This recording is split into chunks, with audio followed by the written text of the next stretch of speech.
Welcome everyone out there to Don't Pick the Scab Podcast, episode 43.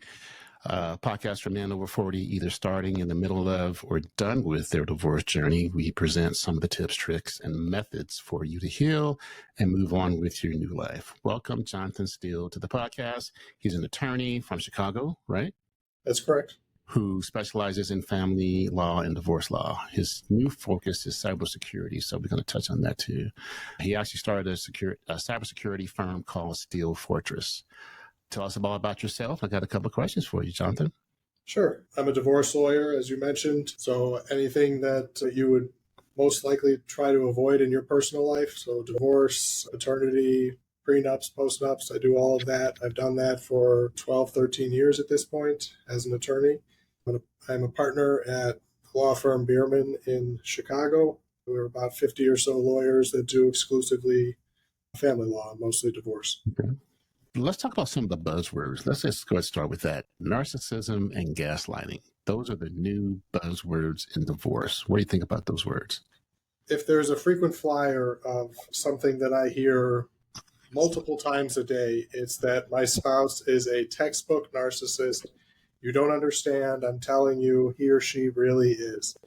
And I'm not a psychologist, so I don't, engage too much in those labels. But I think maybe it's fitting sometimes. I think it's probably misused pretty often, but it comes up almost always. Yeah. So with narcissism being one of the misconceptions of divorce law, what are some of the other common misconceptions about divorce law that you've encountered over your years? I think, as you mentioned, gaslighting is a term that is making its way into the popularity list. I think that term is also misused. There's a number of other common misconceptions, namely, oh, my spouse got a good lawyer, we're in trouble. And that's about as far from true as possible. I welcome good lawyers. They're much easier to deal with. They understand the law. They don't need to learn on the job on the client's dime. So that's a good thing. And then there's the misconception that moms win everything when it comes to the kids. And that's just not how it is anymore. The law has moved pretty far away from that being the starting point. So those are a couple common misconceptions, I think. Yeah. I'm in Colorado Springs, Colorado, and divorce here, it's most of the co-parenting is 50-50. And a lot of states have done that, except for the southern states. There's quite a few southern states that do the 80-20 thing. Is Illinois one of those 50-50 states? We moved closer to that. I don't know that we put numbers on it, but the statute nowadays, it presumes that it's in the child's best interest to spend an equal amount of time with both parents. And then you move off of that based on fact-specific circumstances in each case. What do you see some of the differences between older men? We talked about that. We touched on that earlier. Older men divorcing and younger men divorcing. What are some of the differences and some of the problems and or wins or fails that you see? I guess I think it depends on what you mean by older and younger. But if we're saying younger is in the 20 to 30 range and older maybe in the 40 to 50 or that range, yep. I think the issues are similar. You're facing child issues, you're facing valuation and assignment of property and debt. But I'd say the stakes are different. If you're getting divorced at 25 and you're restarting your life, it's easier. You've accumulated less wealth. The majority of your life is ahead of you. If you're getting divorced at 40 or 50, you've built up a little bit of money. Restarting isn't as easy. Maybe your dating prospects have narrowed a bit over time. Maybe you have fewer friends. Your friend pool has thinned out a little bit. Mm-hmm. So I think just the stakes, I would say, increase as you get older. Is Illinois a big mediation state? Because Colorado is. They try to do mediation first, and they try to thin the roles of the judges by mediation. And with that fact, is mediation big in Illinois? And what do you suggest for men over 40 to go into mediation? Because you can't go in pissed off. No, you can, but you're not going to have much success. So to answer your first question, I'd say it's big. It depends on your lawyer. It depends on, is there a power imbalance in the couple? Sometimes if one of the parties is a lawyer, then the other party doesn't feel on equal footing coming into something like mediation. Or if there's domestic violence, you don't go that route. Mm-hmm. But other than that, there are certain types of issues and certain types of cases where mediation is mandatory.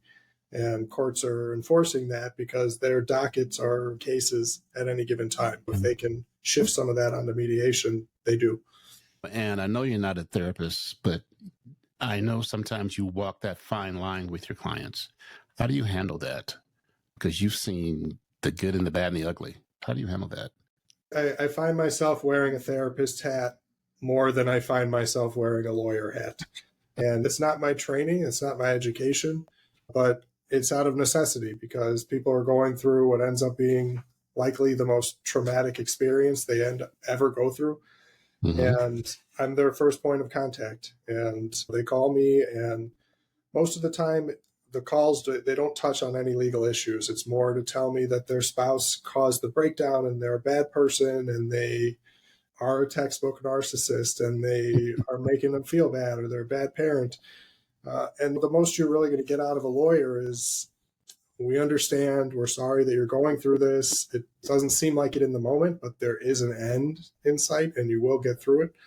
But I tell people all the time, you're better off taking these calls to a friend, a family Mm-hmm. member, a therapist, your dog, a stranger, anybody. Because, as a lawyer, we're charging you $8 or $9 a minute, and we can't really give you good advice like a therapist could. Wow. In your experience, what are some of the common mistakes or pitfalls men encounter during the divorce process? What do they jump the gun, bad attitude, or what are some of the pitfalls that they create themselves? I'd say one of them is if you have a child and you move out of the marital residence right off the bat because tension is thick and you can't stay living on top of each other, that sometimes starts you out in a disadvantaged position because now you don't live with the child. And so you're fighting for parenting time. Whereas if you had Mm-hmm. stuck it out in the house, you're going to see your child more often, at least in those early stages where you're just trying to get a hearing on the schedule. I will often tell people, as painful as it is to stay under the same roof, if you can, do it. Stay under the same roof. Unless you don't have kids, then by all means move out if you can afford two homes. So that's a pretty common one. When I got divorced, I moved down into the home theater and got some percale sheets, and I stayed there until we separated, like in the final orders. But I wanted to see my kids every day, and I did not, just what you said, I did not want to abandon basically the kiddos. And we ended up doing 50-50. And some of the things, co-parenting for me was a struggle at first. What are some of the things you could tell men out there to maybe to jumpstart the co-parenting a little bit better? Because I learned on the cuff and it was brutal. Yeah, it's hard to tell somebody how to be a good parent. It comes with experience. There's no rule book. Nobody really tells anybody how to be a good parent. I know what I've seen that is problematic, and I Mm-hmm. would caution against those things, such as bad mouthing the other parent. It's hard to not do it. You're in the middle of a divorce. They're making your life hell. You are fighting with them about all the little things in the world. And so it's tempting to say, your mom, she doesn't want you to see me, or your mom won't let you come over on Saturday, or she won't let you get into these extracurricular activities. But it creates tension for the child, and children have a tendency to want to blame themselves for the divorce because it gives them some element of control if they think that they are to blame. And so you got to put it aside for their sake. Once they're out of the home, by all means, talk all you want about your spouse, but as best you can, you got to filter that around your child. What are some of the maybe some general advice? I know you can't go into specifics. What's some of the general advice that you could give to navigate the process of dividing assets, retirement accounts, business interests during a divorce, just generally? I think the more organized you are, the easier the process is going to be. Very few lawyers are going to let you resolve your case by way of settlement or trial without full disclosure of everything. So if you get whether you're the person filing for divorce or whether you get served with divorce papers, now's the time to start assembling documents. You're going to need your tax returns. You're going to need a couple of years of bank statements and retirement account statements. You're going to need your credit card statements. And the more organized you are to be able to just dump those on your lawyer at the infancy stage of your case, the faster it's going to go, the less expensive it's going to be, the less fighting, the less court appearances are going to be related to, I need this document, I need that document. So that would be one of the things that I would encourage. Have you seen the term repeat business yet in your tenure? Referring to Someone a that's been to second you time twice. divorce. Yeah. I've had clients that have been divorced twice. I've had clients that have been divorced from the same spouse twice. Wow. Yeah. That's interesting. I'm a second generational divorcee. My parents got divorced when they separated undergrad, they divorced in grad school. And that kind of weighs on your psyche once you get divorced because you go through the feelings of failure. When you have that therapy hat, do you refer people to a therapist? Do you say, hey, maybe you got to go see this guy or reach out? More and more, I am doing that. I will connect people with therapists. More so now, I'm starting to connect people with life coaches. I think that those can be an asset. They're a little bit more forward looking and goal oriented because some people seem to have a tendency to use their past as a crutch or an excuse for why they are the way they are today. And some therapists allow people to stay stuck in their past and they don't really move forward. So I will refer people to both therapists and to life coaches. I think if you're suffering from mental health issues or you are dealing with trauma from your past, there's no better place to be than in therapy. Absolutely, I will send people to therapy. Definitely. One of the things I find when I'm on like Reddits and Facebook pages, a lot of the men have a hard time letting go of not being able to let go of controlling the other household.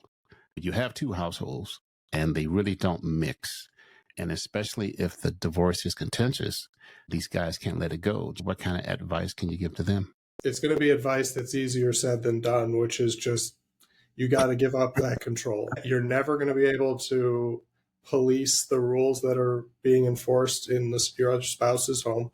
You're never really going to know if they have a boyfriend staying over when they shouldn't, or Yeah, that's big too. Yeah.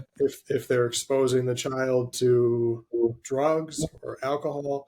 It's really hard to know. It's hard to put teeth or enforcement to even judgments that prohibit that kind of conduct. Mm-hmm. To the extent it's not something that's endangering your child and it's more just like preference, like you don't want them to be playing certain video games or you don't want them to be on their phone at certain hours, you have to just give up that control. It's not something you can control any more than your spouse can control in your home. Yeah. So it's a struggle for sure in both directions. I tell them that maybe concentrating on being the best father you could be while you have your kids. And like I said, I had mine 50%, 50-50. And when they left me the first couple of weeks or month or two, I was devastated. And it got to the point where I was week on, week off, I was into it. And then it got to the point where I couldn't wait for them to leave. I felt so bad about that. But people tell me that was normal because you're a single parent, like week on, week off, bam. So it's almost like you need a break. Yeah. Parenting time is a responsibility as much as it is a right. It's tiring. Caring for kids by yourself, that's no easy feat. I had 3 teenagers. So Yeah. I it's, was kicked in the teeth. I wouldn't trade it for any world. They turned out great. We got through it. What do you speak to the resilience of children? I know there's problems in divorce with kids sometimes, but man, kids are more resilient than people think. absolutely. Sometimes people end up staying together in a bad marriage because they're worried about the kids and how it's going to impact them. And the data on that is clear. It's the marital discord in one home that impacts a child far more than a divorce does. So 2 happy homes is always better than 1 unhappy home. Children adapt. They move schools all the time and they Yep. thrive. They make new friends. There's always somebody that's trying to fight some sort of change or increase in parenting time, saying they're used to it. This is what they know. And judges really don't buy it. If it's, I want to give dad more time, the kid's going to adapt. They're going to be fine. They're going to thrive. They are resilient. They make it through divorce. They make it through changes in parenting time, changes in where they live, where they go to school, all of that. So they're absolutely resilient. Do you find that, because my kids were older, they were in high school, and do you find that younger kids, there's an easier transition because that's all they know? So what do you think about that? There's something to be said for the longer you acclimate to a certain environment, the harder it is to change it. There's also, I mentioned earlier that most states have moved away from what used to be called the tender years doctrine, which was at the early ages, the child is better off with mom. And that's just not the case anymore. And I think that just categorically, it could be said that as children are younger, there's those early years where you have an amnesia stage almost. So if you're three years old, when your parents get divorced, you may not even remember any life together as a family unit. So it probably is better in those years to have the split. I think the older you get, the harder it may end up being on a child. When you get closer to college age even, then kids start to wonder, did you stay together just because of me? And that's not well received by any kids. A long answer to a short question, but yeah, I think that it's probably easier when you're younger. Yep. So what do you do to relax? How do you shake all that off? You've got clients, they get on your nerves, they don't listen. How do you shake that shit off? There we go. I don't know that I'm doing it. I had some color in my hair at some point and it's pretty much all gone. It's hard. I don't lose sleep over all of the issues that I face. If somebody walks out of their divorce with 3.8 million versus 4, I'm not losing sleep over it. It's money. You'll always make more. You're going to be okay. But there are certain issues that I deal with that are heavy. If you're talking about whether or not somebody's going to get a restraining order, and if they don't, are they going to be hurt? That can be heavy. Clients tend to fight every imaginable battle under the sun. You might fight over a 3:15 pickup from school or a 3:30 pickup. That doesn't get to me so much. But if you're fighting about, are you ever going to pick up your child because you've been accused of being an endangerment to them, that could be heavy. And if you drop the ball trying that case for someone and they don't get to see their child again, that could be tough. So what do I do to de-stress? I exercise a lot. It's tough. There's no easy answer to that at all. It's hard. I don't ever really take my lawyer hat off. It's on all the time. So I don't know that I do a good job of de-stressing. Do you find yourself working at home? All the time. Oh, yeah. One of the things I learned, I told you I was a dentist years ago, is I never look at the next day's schedule. And that one thing, it took me years to figure that simple thing out. I never look at the next day's schedule. So that kind of rolls with me. Let's talk about, and I asked the same question to another lawyer, and it was very interesting. What about pets? Have you seen arguments with pets? Does it get petty with pets? I like the punny. That was punny. Yeah, for a long time, up until very recently, pets were just treated as property. So they might be allocated to one pet parent or one party or the other. Mm-hmm. Now, more and more states are writing them into the statute to allow the courts to award basically visitation or parenting time. Yeah. Yeah. And I've actually had court cases where I have fought about, is a pet non-marital property, and we have to trace who paid for the pet and who paid for the vet visits. So it's petty. They're not I love dogs. I always have, but they're not kids. Get a new dog, move on. It's probably as petty to fight over animals. So you've got the attention of all my guys over 40, and you have 3 things to tell them, what are the top 3 things you want to tell them to help them through their divorce journey? Find a resource other than your attorney for everything that's not a legal issue. Not only are your venting conversations expensive, they're not productive. Your lawyers are not trained to help you with personal issues. So find a therapist, find a life coach, find a friend, find some sort of support group, some sort of resource, talk to someone else, because you're not going to get the help you need talking to your lawyer. But what you are going to do is burn up a ton of money. So that would be one. If you're in the middle of your divorce case, and this is another thing where it's easier said than done, try to take a step back and look at your case as a whole. It's easy to get blinded by emotion while you're going through the process, and it's easy to want to fight every imaginable battle because you're trying to get revenge or make your spouse uncomfortable, or you want to see them squirm on the witness stand. But it's a very short-term gain, if any, to do that. You might be doing it at the cost of hurting your ability to co-parent with the child's mother at the end of the case.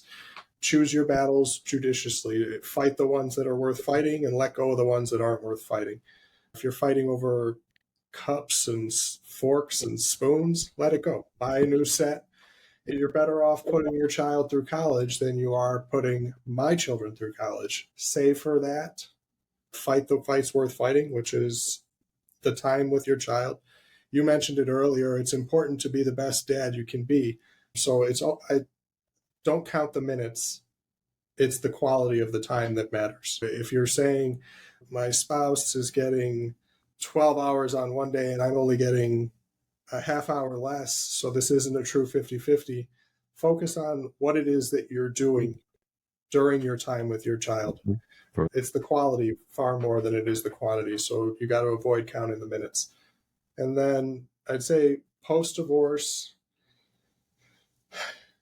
do your best. It's easy to get down on yourself. It's easy to get depressed and to feel loneliness and trying to adjust to a new normal of, as you mentioned, now parenting all by yourself, and you don't have anyone to lean on, and maybe you are alone for a long period of time before you get back on your feet. You got to do what you have to do to take care of you. Your kids need the best version of you.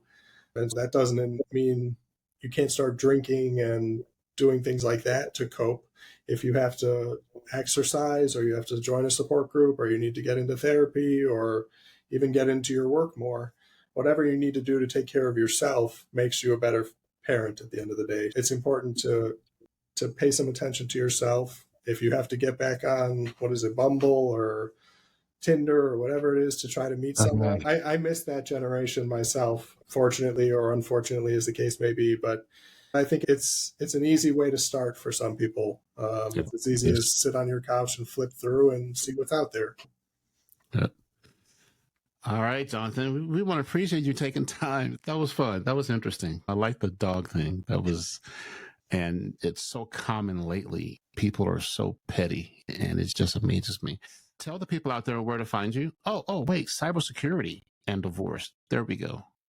What about those two? There is an overlap pretty often, more and more so nowadays, because people end up fighting harassment cases, restraining order cases based on so-and-so texted me from a burner phone number. Can we prove it somehow? Or a burner app where it's not really tied to the person's phone number. So those issues keep cropping up, and pretty often somebody will come in at the beginning of their case ready for divorce or having just filed, and they're pretty certain that their spouse has access to their emails, has access to their iMessages or their photos, or have their hand in their data somehow or another.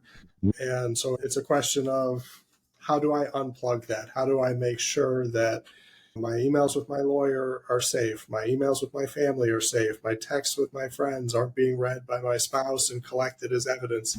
There ends up being a lot of overlap and questions from clients about how to navigate that safely. And I found myself just falling into that. and being able to advise clients about how to protect yourself from a cybersecurity perspective, but also to keep your data private. Once again, I want to thank you, Jonathan, for talking with us. I'm going to tell the people out there where to find you. Yeah, you can find me on the law firm website is biermanlaw.com, or as you mentioned, steelefortress.com. And any questions I can answer for any of your viewers, I'm happy to do so. It was a pleasure to be on your show. All right. We will have the sites on the show notes and go from there. Just hold on the line, and I appreciate it. Everybody have a good night.